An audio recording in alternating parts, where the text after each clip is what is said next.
بسم اللہ الرحمن الرحیم الحمد للہ وکفی وسلام علی عبادہ الذین اصطفی اما بعد اعوذ باللہ من الشیطان الرجیم بسم اللہ الرحمن الرحیم وذکر فإن الذکری تنفع المؤمنین سبحان ربک رب العزة عما یصفون وسلام علی المرسلین والحمد للہ رب العالمین اللہم صلی علی سیدنا محمد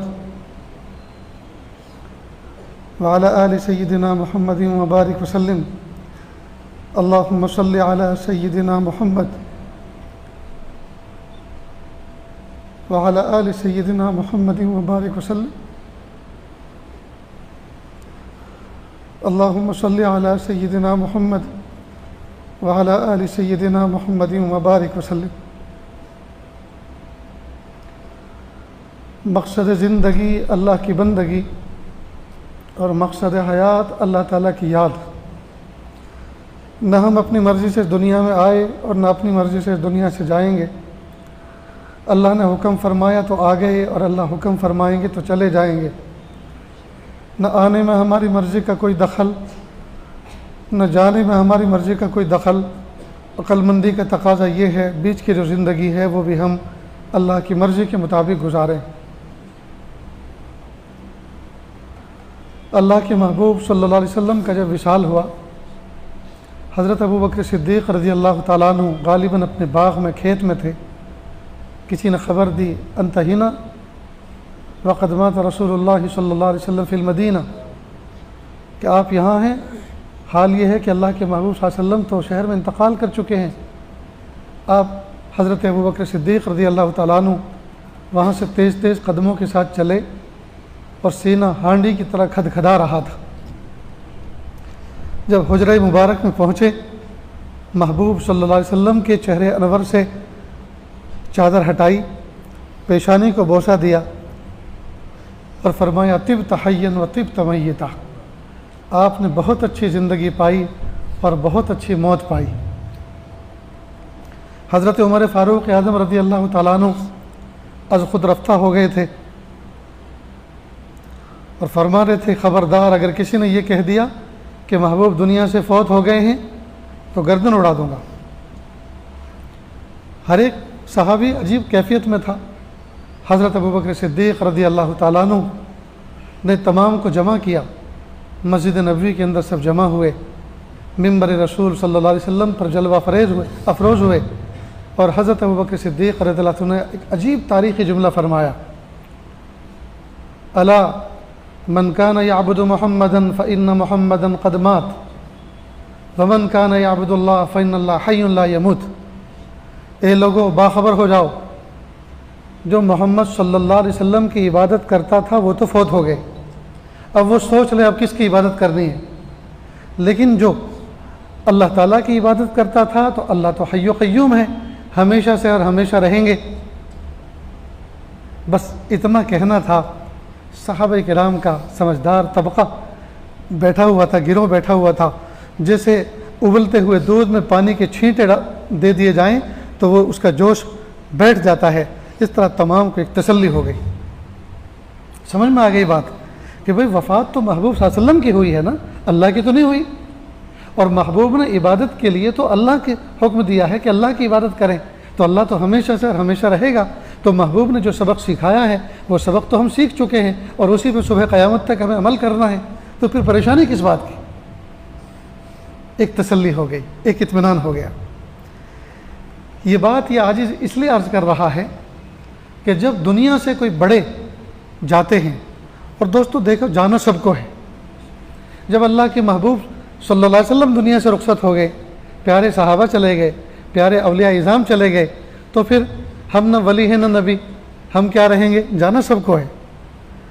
بس فرق اتنا ہے جیسے ریلوے اسٹیشن پر پیسنجر ہوتے ہیں، کوئی پہلی ٹرین سے جاتا ہے، کوئی درمیانی ٹرین سے جاتا ہے، کوئی آخری سے جاتا ہے، جانا سب کو ہے، رہنا کسی کو نہیں ہے۔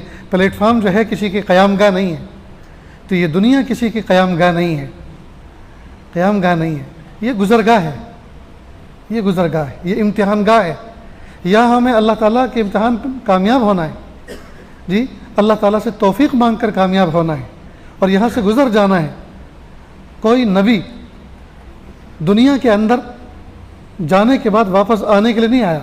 اللہ پاک نے تمام کو single visa, single entry visa, visit visa دیا۔ حضرت عیسیٰ علیہ السلام کے علاوہ حضرت عیسیٰ علیہ السلام تشریف لائے تھے، چلے گئے، پھر تشریف لائیں گے۔ باقی سارے کے سارے سنگل انٹری ویزا پر آئے، اور ہم سب کے سب وزٹ ویزا پر ہیں۔ سیرو فی الارض، زمین میں گھومو پھرو دیکھو اور میری قدرت کو پہچانو، مجھے پہچانو میں کون ہوں۔ تو ہم دنیا میں آئے ہیں اللہ تعالیٰ کی دعوت پر، اللہ تعالیٰ کے بھیجنے پر، اور آزمائش کے دن گزارنے پر، اور امتحان میں کامیاب ہونے کے لیے، اور اللہ تعالیٰ کی قدرت کو پہچان کر اللہ تعالیٰ کی معرفت حاصل کرنے کے لیے۔ اس لیے ہم دنیا میں آئے، اس لیے رہنا کسی کو نہیں ہے، بہت لمبے چوڑے پلان بنانے کی ضرورت نہیں ہے۔ بس جتنے دن گزر رہے ہیں، یہ عاجز کہا کرتا ہے اچھا کھاؤ، اچھا پہنو، اچھے رہو، اور اچھے اعمال کر کے دنیا سے گزر جاؤ۔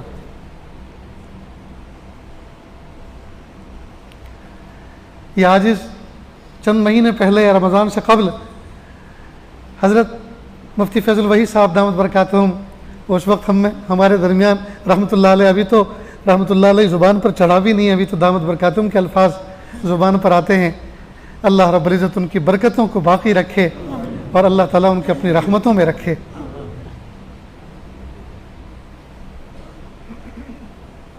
کیا پتہ تھا کہ رمضان سے پہلے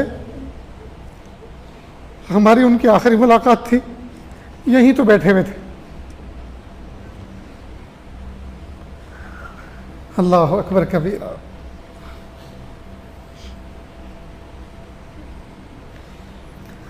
بہت اچھی زندگی پائی اور بہت اچھی وفات پائی، واقعی قابل رشک ہے ہمارے سب کے لیے۔ اللہ رب العزت ان کے نقش قدم پر ہم سب کو چلنے کی توفیق عطا فرمائے، اور اللہ تعالیٰ مرحوم کے درجات کو بلند فرمائے۔ اللہ اکبر کبیر۔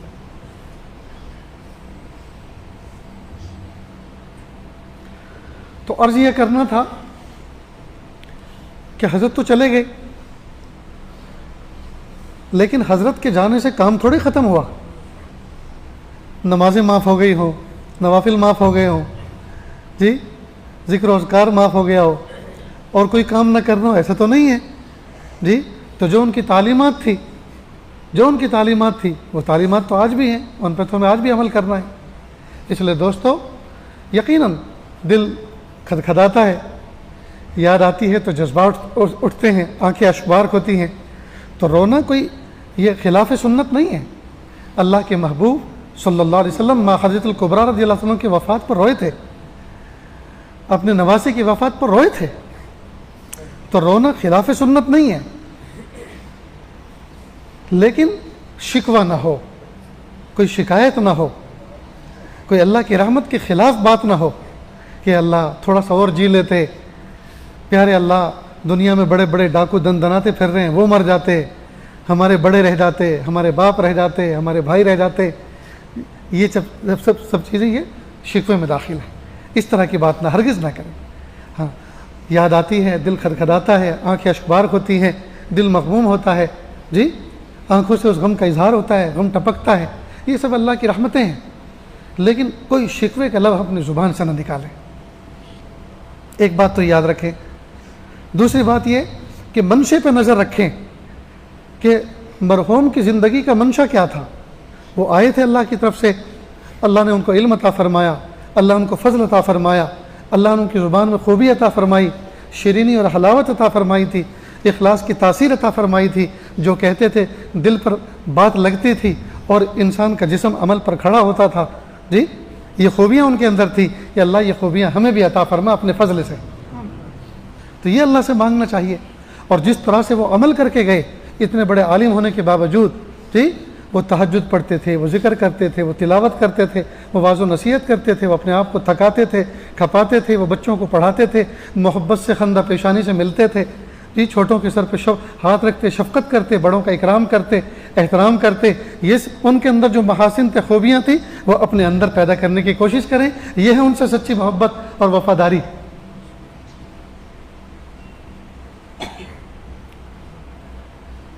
اللہ کے محبوب صلی اللہ علیہ وسلم دنیا سے پردہ فرما گئے، صحابہ کرام نے اور دیکھا کہ محبوب دنیا سے گئے ہیں لیکن دین تو نہیں مٹ گیا، شریعت تو نہیں مٹ گئی، یہ تو باقی رہے گی، لہٰذا انہوں نے کمر پختہ کی، عزم مصمم کیا اور آگے بڑھتے رہے، یہاں تک کہ آج ہم اس شکل میں جو نظر آ رہے ہیں یہ حضور پاک صلی اللہ علیہ وسلم کی دنیا سے رخصت ہونے کے بعد جو صحابہ کرام نے محنتیں کی تھی اس کا نتیجہ ہے۔ ایک اور بات، یہ جو انتقال ہے نا، عربی کا لفظ ہے یہ انتقال، ہم تو اردو میں کہتے ہیں مر جانا، مر جانا یہ بھی عربی کا لفظ ہے، مر یمر، گزر جانا۔ تو انتقال کے معنی منتقل ہونا، یہ مومن کی زندگی میں پیدائش سے لگا ہوا ہے، اور یہ انتقال اس کی ترقی کا باعث ہے۔ دیکھو بچے کا وجود باپ کی پشت میں ہوتا ہے، انسان کا جو جوہر ہے وہ باپ کی پشت میں ہوتا ہے، باپ کی پشت انتہائی تنگ و تاریک ہے، پھر وہ وہاں سے انتقال ہوتا ہے، اس کا وہ منتقل ہوتا ہے اور ماں کے رحم میں جاتا ہے۔ ماں کا رحم انتہائی کشادہ ہے باپ کی پشت کے مقابلے میں، تو یہ انتقال اس کی ترقی کا باعث بنا۔ پھر وہاں سے اس کا انتقال ہوتا ہے 9 مہینے کے بعد دنیا کی طرف، تو دنیا، عالم دنیا ماں کے رحم کے مقابلے میں بہت کشادہ جگہ ہے۔ پھر کچھ سال، مہینے، کچھ سال وقت گزار کر یہاں سے اس کا انتقال ہوتا ہے عالم برزخ کی طرف۔ عالم برزخ عالم دنیا کے مقابلے میں بہت وسیع و عریض ہے۔ پھر وہاں سے اس کا انتقال ہوگا عالم جنت کی طرف۔ عالم جنت تمام عالموں کے مقابلے میں بہت وسیع و عریض ہے۔ تو یہ جو انتقال ہے یہ مومن کی ترقی کا باعث ہے۔ اور دوستو، موت ایک اٹل حقیقت ہے، آج تک اس موت کا کسی نے انکار نہیں کیا۔ دنیا میں ایسے بیوقوف تو آئے جنہوں نے اپنے آپ کو انا ربکم الاعلی، میں تمہارا سب سے بڑا رب ہوں، یہ کہا۔ خدائی کا دعویٰ کرنے والے بیوقوف تو پیدا ہوئے، لیکن وہ بیوقوف بھی موت سے ڈرتے تھے۔ آج تک کوئی کسی ماں نے ایسا پوت نہیں جنا جو موت کا انکار کرے۔ موت ایک اٹل حقیقت ہے، موت بادشاہوں کو بھی آتی ہے، موت امیروں کو بھی آتی ہے، موت فقیروں کو بھی آتی ہے، موت عالموں کو بھی آتی ہے، موت ظالموں کو بھی آتی ہے، موت جاہلوں کو بھی آتی ہے، موت چھوٹوں کو بھی آتی ہے، موت بڑوں کو بھی آتی ہے۔ بغداد کی سڑکوں پر ایک بچہ روتا ہوا جا رہا تھا، کسی نے پوچھا بیٹا کیوں رو رہے ہو؟ کہا مجھے مرنے سے ڈر لگتا ہے، اللہ کے سامنے مجھے پیش ہونا ہے۔ تو کہا مننے، ابھی تو تم چھوٹے سے چوزے ہو، چھوٹے سے مننے ہو، تمہیں جوان ہونا ہے، تمہیں بڑے بڑے کام کرنے ہیں، پھر تم بوڑھے ہوں گے، پھر تمہاری سفید داڑھی آئے گی، پھر تم اللہ کے ہاں جاؤ گے۔ کہا چچا آپ اپنا کام کرو، میں نے اپنی آنکھوں کے سامنے بہت سے بچوں کو مرتے ہوئے دیکھا ہے۔ تو موت تو سب کو آتی ہے، موت ایک اٹل حقیقت ہے۔ موت کو اگر محبتوں سے ٹالا جا سکتا تو بیوی اپنے شوہر کو کبھی نہ مرنے دیتی، موت کو اگر دانائی سے ٹالا جا سکتا تو بڑے بڑے افلاطون اور بڑے بڑے حکماء کو کبھی موت نہ آتی۔ موت کو اگر طاقت کے ذریعے سے ٹالا جا سکتا تو بڑے بڑے پہلوان گھاما اور ارسطو کو کبھی موت نہ آتی۔ موت کو اگر بادشاہت کے ذریعے سے، مال و دولت کے ذریعے سے ٹالا جا سکتا تو یہ عمرا کو، ان کو کبھی موت نہ آتی۔ موت ایک اٹل حقیقت ہے، یہ آ کر رہے گی، لیکن ہمیں چاہیے کہ ہم اس کی تیاری کر کے رکھیں، ہم اس کی تیاری کر کے رکھیں۔ اور موت کے لیے الگ سے کوئی تیاری کرنے کی ضرورت نہیں ہے، یہی روٹین کی جو ہماری زندگی ہے، صبح سے لے کے شام تک اور شام سے لے کے صبح تک، ان میں جو اللہ پاک نے ہماری طرف احکام متوجہ فرمائے ہیں ان احکام کو اللہ کی رضا کے لیے ادا کریں، اور جن چیزوں سے اللہ پاک نے ہمیں بچنے کے لیے کہا ہے، روکا ہے، ان چیزوں سے ہم بچیں اللہ کی رضا کے لیے۔ بس یہ موت کی تیاری ہے، اس کے لیے الگ سے کوئی وقت نکالنے کی ضرورت نہیں ہے۔ اس کے لیے نہ دھندا پانی بند کرنے کی ضرورت ہے، نہ بزنس ختم کرنے کی ضرورت ہے، نہ کہیں جنگلوں میں اور پہاڑ کی غاروں میں چھپنے کی ضرورت ہے، نہیں۔ اسی دنیا میں رہتے ہوئے، انہی گلی کوچے اور بازار میں رہتے ہوئے، اسی معاشرت میں رہتے ہوئے، انہی بیوی بچوں میں رہتے ہوئے، انہی عائلی اور خاندانی زندگی میں زندگی بسر کرتے ہوئے اللہ کی مرضی کے مطابق زندگی گزارنا، اللہ کے احکام کے مطابق زندگی گزارنا، اور جن چیزوں سے اللہ پاک نے منع کیا ہے ان چیزوں سے بچنا، بس یہ موت کی تیاری ہے۔ اس کے لیے الگ سے کوئی وقت نکالنے کی ضرورت نہیں۔ چنانچہ جو ہمارے آگے پیش رو گئے ہیں وہ اسی دنیا میں رہتے ہوئے، انہیں بستیوں اور محلوں میں اور گلی کوچوں میں رہتے ہوئے، انہیں ہماری آبادیوں میں رہتے ہوئے اللہ کے ولی بن کے دنیا سے رخصت ہوئے۔ وہ الگ سے کوئی ایڈیشنل کوئی ایکسٹرا کوئی زندگی تو نہیں لائے تھے، وہی ان کے بھی دن اور رات 24 گھنٹے کے تھے، ان کی بھی صبح شام ہماری طرح تھی، ان کی صبح بھی سورج طلوع ہونے سے ہوتی تھی، ان کی شام بھی سورج غروب ہونے سے ہوتی تھی، ان کی نمازیں بھی اذان کے بعد ہوا کرتی تھی۔ پھر وہ اتنا بڑا مقام کیسے پا لیے؟ وہی گر کی بات جو اس عاجز نے آپ کے سامنے عرض کیا کہ انہوں نے اللہ تعالیٰ کے احکام کو اس پر عمل کیا اللہ کی رضا کے لیے، اور انہوں نے اپنے آپ کو نواہی سے بچایا اللہ کی رضا کے لیے۔ بس وہی کام ہمیں کرنا ہے، وہی کام ہمیں کرنا ہے، الگ سے کوئی زندگی نہیں۔ ان کا قرآن کوئی الگ نہیں تھا، ہمارا کوئی الگ نہیں، ان کی نمازیں کوئی الگ نہیں تھی، ہماری نمازیں کوئی الگ نہیں، وہ اپنی نمازوں میں کوئی الگ سے کچھ نہیں پڑھتے تھے، ہم اپنی نمازوں میں الگ سے کچھ نہیں پڑھتے، پڑھنا وہی، قرآن وہی، لیکن بس نیتوں کا فرق، اللہ کی طرف جوش محبت، اللہ تعالیٰ کی طرف ان کی روح کا متوجہ ہونا، ان کے دلوں کا متوجہ ہونا، وہی دل وہی روح ہمارے پاس ہے، ہم بھی اللہ کی طرف اپنے آپ کو متوجہ کریں۔ اس لیے دوستو، موت سے کس کو رستگاری ہے؟ آج وہ تو کل ہماری واری ہے۔ اس موت سے کسی کو دوستی نہیں، کسی کو رستگاری نہیں، کسی کی رشتہ داری نہیں، جانا سب کو ہے، لیکن بس جو گیا ہے اس کے نقش قدم پر ہمیں بھی چلنا ہے، اور ہم اپنی زندگی کو مینٹین کریں، ہم اپنی زندگی کو ترتیب دیں، گناہوں کو چھوڑیں، نیکی اور تقوی کو اپنائیں، غفلتوں سے اپنے آپ کو نکالیں، لایانی باتوں میں جو ہم نے اپنے وقت کو ضائع کر رکھا ہے، لایانی سے اپنے آپ کو بچائیں۔ ہو رہی ہے عمر مثل برف کم، رفتہ رفتہ چپ کے دم بدم، جس طرح برف کے ٹکڑے پگھلتے ہیں اور نہ شور ہوتا ہے نہ ہنگامہ، نہ کسی کو پتہ چلتا ہے اور پگھل جاتے ہیں، ٹھیک بالکل اسی طرح لمحات زندگی ہمارے پگھل رہے ہیں، قیمتی لمحات زندگی ہمارے پگھل رہے ہیں۔ ایک برف فروش آواز لگا رہا تھا، صدا لگا رہا تھا، یہ لوگوں ترس کھاؤ اس شخص پر جس کا سرمایہ ہر لمحے پگھل رہا ہے۔ یعنی میرے گھر میں جو جمع پونجی تھی اس کو جمع کر کے برف خانے گیا، وہاں سے برف کی سل اور برف کی لادی خرید کے لایا، اب میں اس کو بیچنے کے لیے صدا لگا رہا ہوں۔ اگر آپ مجھ پہ ترس کھا کے مجھ سے برف خرید کے لے کے جاؤ گے تو میری جمع بھی جمع ہو جائے گی اور مجھے کچھ نفع بھی مل جائے گا، اور اگر آپ نے مجھ پہ ترس نہ کھایا اور میرا سرمایہ ایسے ہی پگھل گیا تو میں تو بہت بڑا محروم ہو جاؤں گا، میں تو بہت بڑا محروم ہو جاؤں گا۔ تو جس طرح سے برف فروش ہر لمحے اس بات کی فکر کرتا ہے کہ جتنا جلدی ہو سکے میں اپنی برف کو بیچ دوں اور برف کو بیچ کر اس کو میں کنورٹ کر لوں، ریزگاری میں اور پیسوں اور سکوں میں اس کو تبدیل کر لوں، اسی طرح ہمیں لمحات زندگی کو قیمتی بنانا ہے، اور اس کا طریقہ یہ ہے کہ ہم لمحات زندگی کو کیش کر لیں۔ اور لمحات زندگی کو کیش کیسے کریں؟ کہ ہم ذکر و اذکار کریں، ہم تلاوت کریں، ہم کار خیر کریں، ہم خدمت خلق کے کام انجام دیں، ہم نمازیں پڑھیں، اللہ تعالیٰ نے جو کرنے کے کام کہیں وہ کریں۔ اب جب مجھے یہ بات عرض کر رہا ہوں کہ ہم اللہ کے ولی بنیں، اللہ کے نیک بندے بنیں، ہم ذکر و اذکار کریں، تلاوت کریں، تو ہمارے ذہن میں یہ آتا ہے کہ بس کل سے ہم اپنا لباس بدلیں گے، سر پہ دستار باندھیں گے، جبہ پہنیں گے، سفید کپڑے پہنیں گے، داڑھی بڑھائیں گے، اور ہر وقت بس مسجد میں اپنا سر جھکا کے رکھیں گے، تسبیح پڑھتے رہیں گے، اب دنیا جو ہے وہ چولہے میں جائے۔ نہیں، یہ منشا نہیں ہے دوستو۔ اگر ہم یہ ارادہ کر رہے ہیں تو ہم تو اپنے آپ کو عبادت کے لیے، اور عبادت کا بھی ایک شعبہ اس کے لیے تیار کر رہے ہیں، پریپیئر کر رہے ہیں۔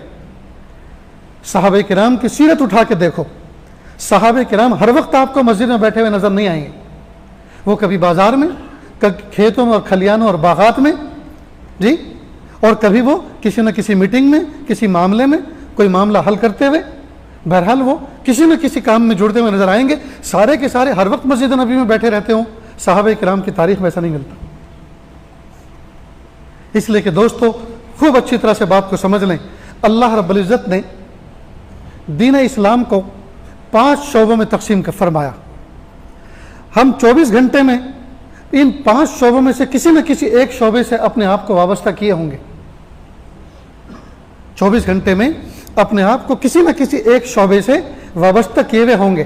بس ان 5 شعبوں کے حقیقت کو ہم سمجھیں، اور 5 شعبوں میں جو دین کی تعلیم ہمیں دی گئی ہے ان کو ہم سیکھیں، چاہے کسی کی صحبت میں بیٹھ کر، چاہے کسی مدرسے میں زانو تلمس طے کر کے، چاہے کسی اللہ کے ولی سے بیعت ہو کر، ان سے دوستی اور یارانہ جوڑ کر، کسی بھی طرح سے ہم دین کو سیکھیں اور ان 5 شعبوں کے مطابق اپنی زندگی کو گزاریں۔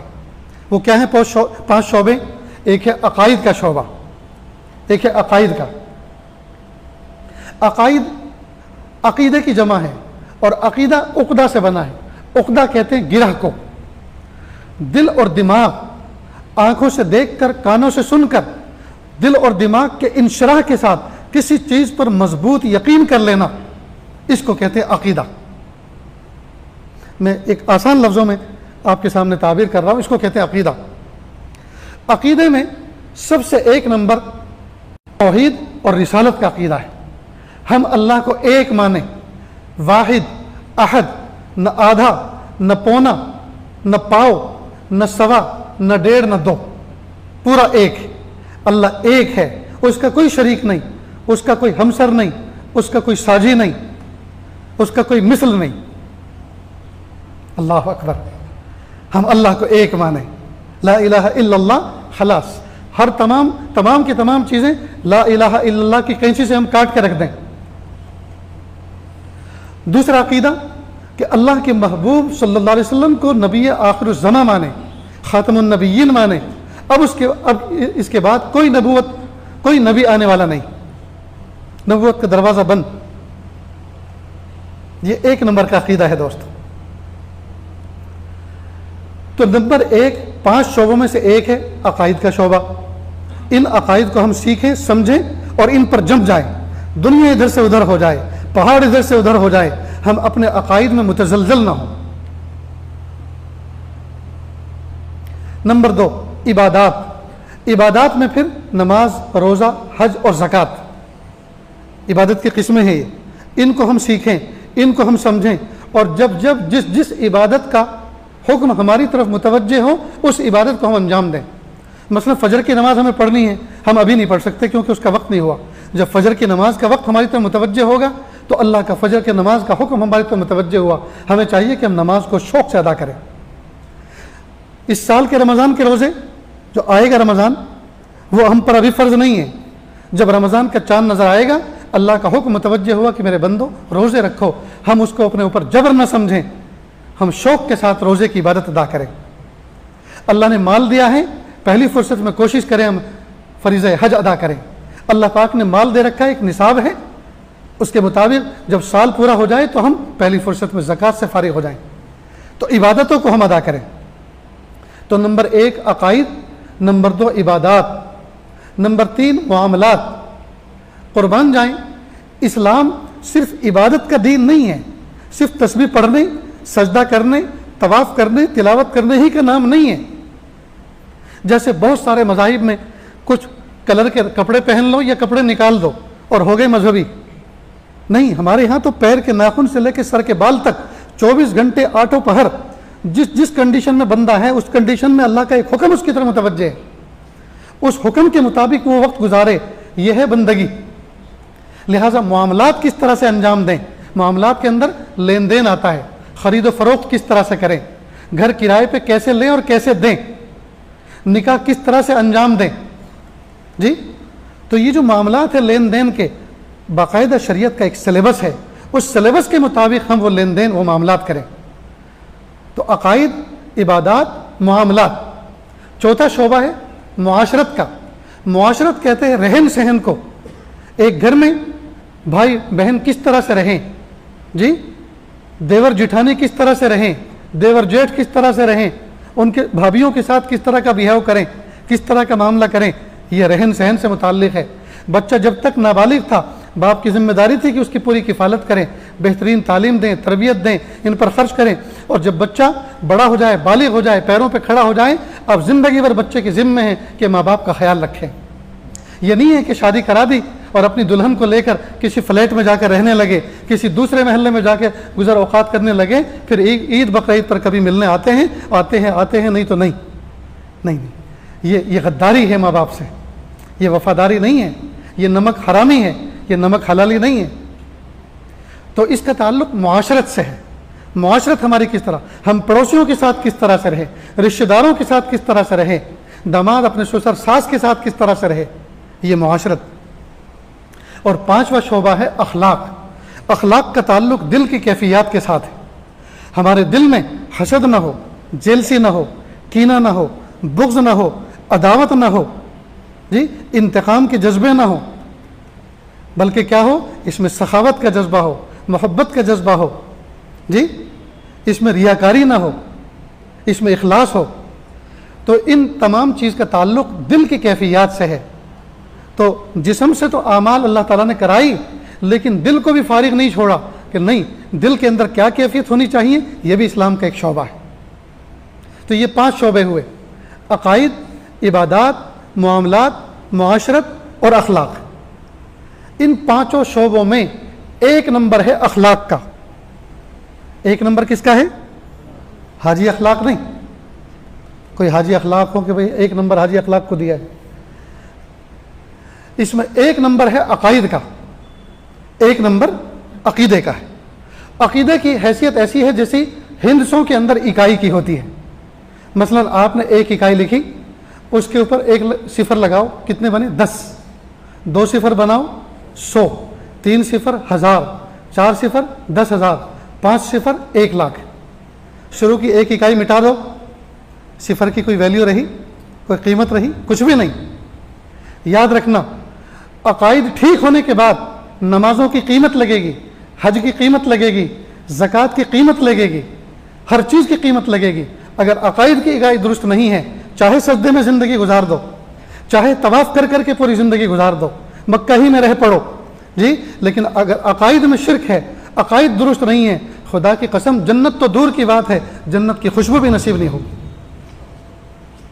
اور اگر عقائد مضبوط ہیں، عقائد کی اکائی مضبوط ہے، جی چاہے 1 دن نماز نہ پڑھی ہو، حج نہ کیا ہو، عمرہ نہ کیا ہو، 1 روزہ نہ رکھا ہو، معاملات چوپٹ ہوں اور اخلاق بالکل سیاہ ہو چکے ہوں، اخلاق کے اعتبار سے دل بالکل سیاہ ہو چکا ہو بد اخلاقی کی وجہ سے، لیکن عقائد اس کے صحیح تھے، خدا کی قسم جنت میں ضرور جائے گا.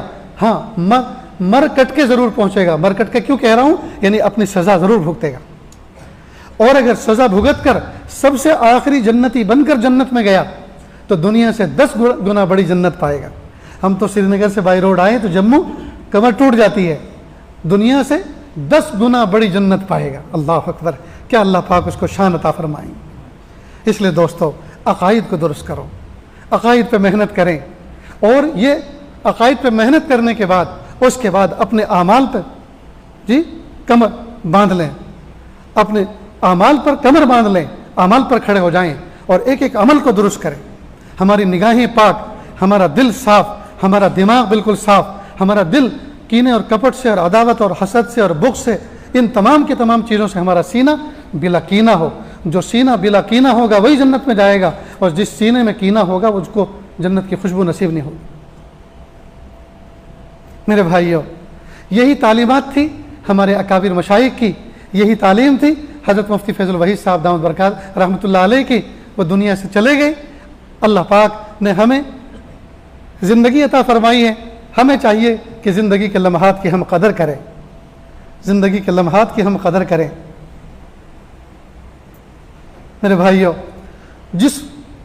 جن حالات سے اس وقت امت گزر رہی ہے یہ بہت نازک حالات ہیں، لیکن یاد رکھیں اللہ رب العزت نے اعمال کی قیمت بڑھا رکھی ہے، اعمال کی قیمت بڑھا رکھی ہے. جتنی زیادہ کشمکش ہوتی ہے، جتنی زیادہ کشمکش میں بندہ ذات حق کی طرف متوجہ ہوتا ہے، اللہ تعالیٰ اس کو اتنا زیادہ اجر عطا فرماتے ہیں. محبوب صلی اللہ علیہ وسلم کے زمانے میں صحابہ کرام محبوب کے چہرے انور کو دیکھتے تھے، جی تو چہرے انور کو دیکھتے تھے، اللہ کی رحمت برستی تھی. مسجد نبوی میں محبوب کے پیچھے نماز پڑھتے تھے، نمازوں کی شان کیا رہتی ہوگی. جی محبوب کے ساتھ میں فتوحات اور نصرتیں وابستہ تھی، محبوب کے ساتھ اللہ کی مددیں وابستہ تھی، قرآن پاک نازل ہوتا تھا، ہر دن ایمان میں اضافہ ہوتا تھا. یہ سب کچھ تھا کہ نہیں؟ اور سامنے گناہ کا کوئی تذکرہ نہیں، ننگا پن نہیں، جو گناہ کی قسمیں آج ہیں وہ نہیں. تو کتنے مزے تھے. آج ہم اپنے زمانے کو دیکھیں، ہمارے سامنے بیٹھنے والا وقت کا نبی نہیں، ہمارے ساتھ بیٹھنے والے وقت کے صحابہ نہیں، جی اور اس کے مقابلے میں زنا عام،